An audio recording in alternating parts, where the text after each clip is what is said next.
Sir. जय श्री शंभू। नमस्कार sir, मैं सोमेन कोले हूँ, सचिव तहसील जाति आदिवासी प्राक्तन सैनिक कृषि विकास शिल्प केंद्र का। तो अभी तक हम लोग काफी देर तक चर्चा किया है। मेरे से पहले मेरा नैक का जो एडवाइजरी कमेटी का जो सेक्रेटरी है के मिश्रा जी किया है, और हमारा ऑर्गेनाइजेशन का IT सेल का जो चीफ है KP सिंह जी भी चर्चा किया है। मैं सिर्फ एक ही सलाह लेना चाहूंगा आपको कि जैसे जिस तरीके से मिश्रा जी और कुछ जो है हमारा ऑर्गेनाइजेशन का नैक में है, तो उनका जो गाइडेंस हमारा मिलता है, तो मैं यही चाहूंगा कि आपका भी थोड़ा सा गाइडेंस हमको मिले। देखिए, मैं तो डॉक्टर हूँ, मैं तो यही कहूँगा अच्छा बोइए, अच्छा उगाइए। पहले तो आपको बधाई हो इस चीज़ के लिए। और KP साहब तो जो है ना, ये ऐसा बढ़िया आदमी है, ये कृषि का नाम ही इनके उसमें जुड़ा हुआ है। तो ये और आप लोग मिलके जो काम कर रहे हैं, अच्छा कर रहे हैं।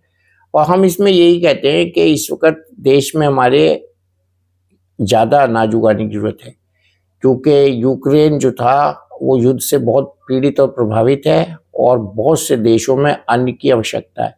अगर हम अच्छा अनाज उगाएंगे तो बहुत से देश जो अफ्रीकन गरीब देश हैं, शायद भारत उनमें अन्न को देकर, अन्न को भेजकर बहुत पुण्य का काम भी करेगा। जैसे हमने टीके भेजे हैं, इसी तरह से हम भेजते भी हैं, गरीब मुल्कों को अनाज भेजते हैं, और उसका हम दिखावा नहीं करते हैं। तो आप जो काम कर रहे हैं उसमें यही फायदा होगा देश का, कि देश अच्छी प्रोडक्ट बाहर भेजेगा। और इस समय आगे चल के अन्न की बहुत ज़्यादा कमी हो सकती है, क्योंकि जो पूरे विश्व के हालात हैं वो अच्छे नहीं हैं, और हम इस समय अन्न के ऊपर ध्यान दे रहे हैं, बहुत अच्छा कर रहे हैं। आपके ज़रिए से जो काम हो रहा है, अच्छा काम हो रहा है, उसके लिए आपको, KP सिंह जी को और सारी टीम को, और जो लोग भी आपकी संस्था से जुड़े हैं यहाँ या बंगाल में या पूरे देश में, उन सबको मैं शुभकामनाएं देता हूँ, बधाई देता हूँ। और ये कामना करता हूँ कि हम बहुत जल्दी, जैसे कि हमें पहले कृषि प्रधान देश कहा जाता था, अभी भी कहा जाता है, उससे हम कृषि महाप्रधान देश बनेंगे। नमस्कार सर, बहुत बहुत छोटा सा मार्गदर्शन आपसे चाहूंगा, क्योंकि हम पश्चिम बंगाल की एक ऐसी संस्था के लिए काम कर रहे हैं जी, तो ग्रामीण क्षेत्र में लोगों के रोजगार सृजन के लिए तो काम कर ही रही है। विश्व मुक्त कृषि जिसको बोलते हैं, जिसमें पेस्टिसाइड्स का बिल्कुल ही प्रयोग ना हो, केमिकल फर्टिलाइजर का बिल्कुल प्रयोग ना हो, नेचुरल फार्मिंग के तरीके से लोग काम करें और अच्छे से अच्छा अन्न लेकर के आए, ताकि लोगों की सेहत अच्छी रहे। श्रीमान, आपका एक छोटा सा संदेश चाहूंगा इस संस्था के लोगों के लिए, और जो काम कर रहे हैं स्वयंसेवक उनके लिए, कि आपका आशीर्वाद मिले, और इस रूप में किस प्रकार से उन्हें और आगे बढ़ना चाहिए, और सेवा भाव से आगे बढ़ना चाहिए, ताकि विश्व मुक्त कृषि के माध्यम से अच्छे अन्न का उत्पादन करके, देव अन्न का उत्पादन करके लोगों की सेहत के लिए अच्छा काम कर सके। बिल्कुल, देवन भी है, श्री अन्न भी है, और बंगाल में तो चावल ही चावल है, और वहाँ पे जो चावल बनता है वो दुनिया भर में खाया जाता है। बंगाल के लोग भी खाते हैं, पूरा हिंदुस्तान खाता है, विदेशों में भी खाया जाता है। अब उसमें अगर हम कृत्रिम चीज़ों को यूज़ करने लगेंगे तो चावल की क्वालिटी अंततः गिर जाएगी, और वो हमारी जो रेपुटेशन है, साख है, वो गिर जाएगी। तो इसलिए हमारा यही, पहले तो बधाई आपको एक बार फिर, जो आप कलकत्ता में काम कर रहे हैं, और कृषि विकास शिल्प केंद्र जो है ये बहुत अच्छे काम कर रहा है। और उसके लिए जागरूकता जो हम कर रहे हैं, बेसिकली उसमें हमें ये होना चाहिए कि हम कृत्रिम साधन इसमें कम से कम यूज़ करें। हमारे देश में पहले ये चीज़ें इस्तेमाल नहीं होती थी, और अभी भी इनडायरेक्टली ऐसा हो रहा है कि हम खाद वगैरह की बिक्री को प्रमोट नहीं कर रहे हैं। तो वो किसानों के लिए एक अच्छी चीज़ है, बुरी चीज़ नहीं है, उनको इसमें बुरा नहीं मानना चाहिए। हमें जिस ज़मीन से जितनी फसल लेनी है, उसको हम आर्टिफिशियली, कृत्रिम तरीके से उसको हम फर्टिलाइज़र डाल के ज़्यादा फसल लेंगे, तो वो फसल अल्टीमेटली हमारे बच्चों, आने वाली पीढ़ी के लिए स्वास्थ्यवर्धक नहीं होगी। इसलिए हमें, जिसको हम बार बार ऑर्गेनिक फार्मिंग कहते हैं, वो ऑर्गेनिक फार्मिंग नहीं है, वो तो हमारी पुरानी कृषि व्यवस्था है, और हम उससे विचलित हो रहे थे। तो आपकी संस्था बहुत अच्छा काम कर रही है, लोगों को बता रही है, और उसमें मुझे लगता है नुकसान नहीं होगा। अगर हम अच्छा अनाज पैदा करेंगे, चाहे वो धान हो, चाहे वो मोटा अनाज हो, तो वो हमें घाटा नहीं देगा, फायदा कराएगा।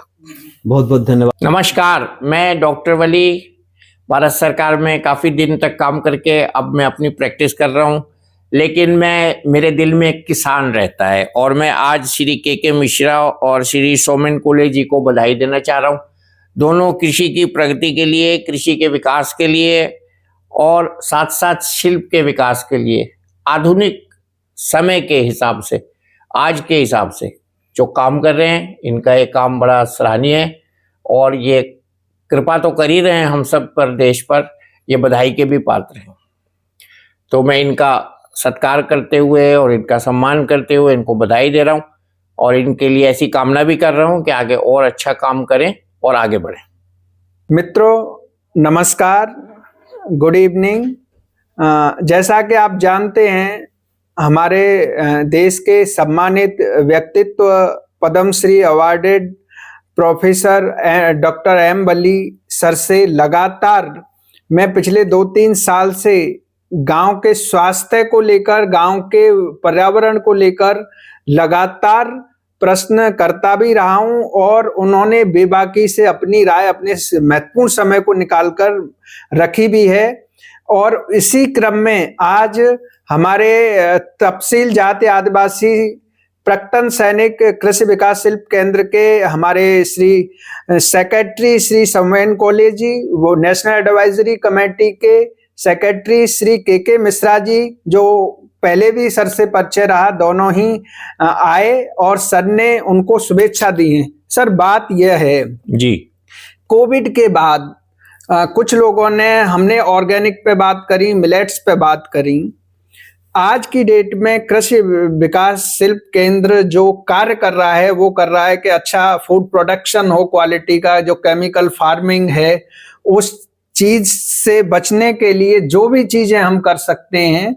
तो मैं यह चाह रहा था कि गांव की कृषि कैसी हो एज अ डॉक्टर, क्योंकि आप तो गांव के ही रहने वाले थे, जो दिल्ली और यूएसए और जाने विदेशों तक, आप रशिया तक गए, तो आप अपने अनुभव को शेयर करें। देखिए, हमारे गांव में सबसे बड़ा जो नुकसान हो रहा है वो ये हो रहा है कि जिन किसानों की खेती थी, जो पीढ़ियों से खेती करते चले आए थे, उनके बच्चे अब खेती नहीं करना चाह रहे। वो जमीनें बिक रही हैं, कृषि की भूमि पर अब कंक्रीट के जंगल बन रहे हैं। तो गांव सिकुड़ रहा है, कृषि के खेत सिकुड़ रहे हैं और कंक्रीट के जंगल बढ़ रहे हैं। ये हमारे देश के लिए अच्छा भविष्य नहीं है। अभी मोदी जी ने भी इसकी बात की है। उन्होंने देश में जहां समाजों की बात की है, वहां एक समाज उन्होंने कृषक किसान को भी रखा है। तो उन्होंने ये, अब किसानी जो है मेरे हिसाब से अब ये एक धर्म बन चुका है।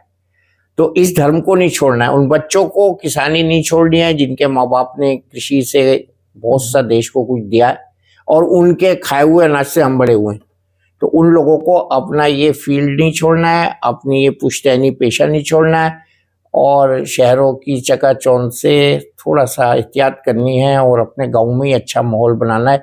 अभी हमारे यहाँ गांव के विकास पे जोर दिया जा रहा है और अगर सब लोग गांव छोड़ छोड़ के शहर में आ जाएंगे तो फिर ना तो प्रॉपर उसका गांव का विकास होगा, ना उसका औद्योगिकरण होगा, ना वहाँ की समस्याएं जो हैं वो हल होंगी, बल्कि और बढ़ जाएंगी।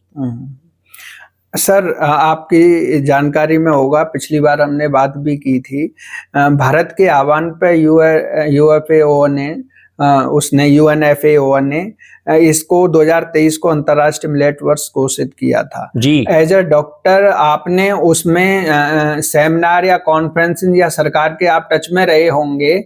मिलेट्स का हमारे जीवन में अब 2024 आ गया, क्या यह मिशन भारत द्वारा जो सुझाया गया था, इस पर आपकी क्या राय है? देखिए, मिलेट्स का मिशन सफल होगा ही, क्योंकि ये तो मोटा अनाज, बेसिक अनाज है। हमारे यहाँ एक बहुत दिन पहले एक कॉन्फ्रेंस हुई थी कानपुर मेडिकल कॉलेज में, हमारे एक डॉक्टर साहब ने उस पर बड़ी अच्छी बात कही।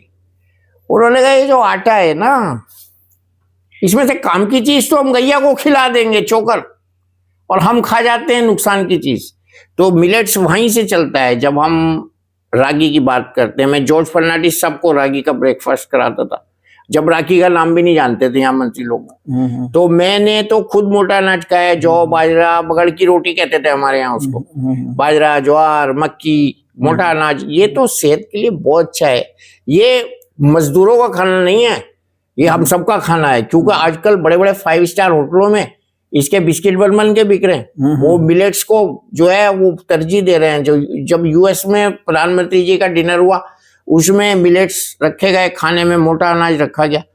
तो आज जो भी लोग स्वास्थ्य के लिए कॉन्शियस हैं, जागरूक हैं, वो लोग मोटा अनाज को पाबंदी से खा रहे हैं और उसको जिस फॉर्म में उन्हें, दलिए की शक्ल में हो, चाहे खीर की शक्ल में हो, चाहे वो बिस्किट की शक्ल में हो, चाहे डबल रोटी की शक्ल में हो या घर की रोटी की शक्ल में हो, किसी भी शक्ल में वो मोटा अनाज खा के सुखी रहेंगे, उनका कोलेस्ट्रॉल ठीक रहेगा, दिल की बीमारी नहीं होगी, पेट ठीक रहेगा, उनके ब्रेन में मेमोरी अच्छी रहेगी, उसमें आयरन होगा।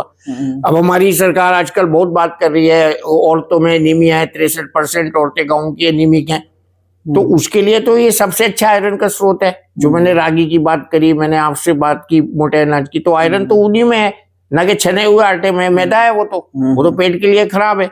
तो हमें इस बात की जागरूकता घर घर ले जानी है कि हमें मोटा अनाज खाने से फायदा होगा, नुकसान नहीं होगा, और हम डॉक्टर के पास कम जाएंगे। और मैं बताना चाहूँगा सर, एक लास्ट सवाल है क्योंकि समय की कमी है थोड़ी सी। नेचुरल फार्मिंग की जो बात करते हैं हम, आपने कहा था कि सारी बीमारियों का इलाज किचन में है। उसके लिए जो आज के जो डॉक्टर्स हैं, क्या गांव के अंदर आयुर्वेद से लगी चीज़ों का प्रोत्साहन, हमें आयुर्वेद से जुड़ी हुई चीज़ों का प्रमोशन करना चाहिए? उनका क्या फायदा है? अभी कल ही बात हो रही थी, एक मरीज जो है अस्पताल में बेड नहीं मिल पाया, मर गया। खूब सारे चैनलों पे डिबेट हुई, हमने भी डिबेट दी। तो हमने तो यही कहा कि भाई देखो, अस्पताल में जो इलाज होता है उसके अलावा भी इलाज है, और इलाज ये है कि फिर वही बात कहूँगा, किचन में है ना, हल्दी है, हमारे किचन में लहसुन है जो लोग खाते हैं, अदरक है, चना भी है, उसमें कोलेस्ट्रॉल के लिए चना बहुत फायदेमंद है, काला चना एनीमिया के लिए फायदेमंद है, हल्दी एंटी इन्फ्लेमेटरी है, जोड़ों के दर्द के लिए आंबा हल्दी है, दखनी मिर्च जिसको कहते हैं, व्हाइट मिर्च, काली मिर्च, जीरा है, पुदीना है, लहसुन है, मैंने बोला, और ऐसी तमाम चीजें हैं। कलौंजी में आजकल अपने सब मरीजों को खिला रहा हूँ, वो कहते हैं मौत के अलावा हर चीज का इलाज है। इसके अलावा सबसे ज्यादा जो मैं आजकल प्रमोशन कर रहा हूँ वो अर्जुन का कर रहा हूँ। हर तीसरा आदमी हार्ट का मरीज हो रहा है आजकल। यंग बच्चे आपकी उम्र से भी छोटे मर रहे हैं, स्टेज पे परफॉर्म करते हुए लोग लुढ़क रहे हैं। तो ये इसके लिए सबसे अच्छा इलाज है अर्जुन। अर्जुन की छाल पकाइए, उबालिए, पीजिए, सब रगों में नई रगें बना देता है। तो इसके अलावा जो भी आयुर्वेदा है वो उसको छोड़ दीजिए, आप कौन कंपनी कौन व्यक्ति उसका प्रमोशन कर रहा है, हमें खुद करना है। हमें आयुर्वेद से प्यार करना है, हमें आयुर्वेद को बढ़ाना है, हमें आयुर्वेद से फायदा उठाना है। ये ऋषियों मुनियों वाला देश है, इसमें हम आयुर्वेद को छोड़ के दूसरी पद्धति पे जाएंगे तो घाटा ही घाटा है। जी मिश्रा जी, मैंने आपको बधाई दी अभी, आप जो बहुत अच्छा काम कर रहे हैं उसके लिए मैंने आपको बधाई दी है, और आप बधाई के भी पात्र हैं, और आपने जो कृपा की है देश पे उसके लिए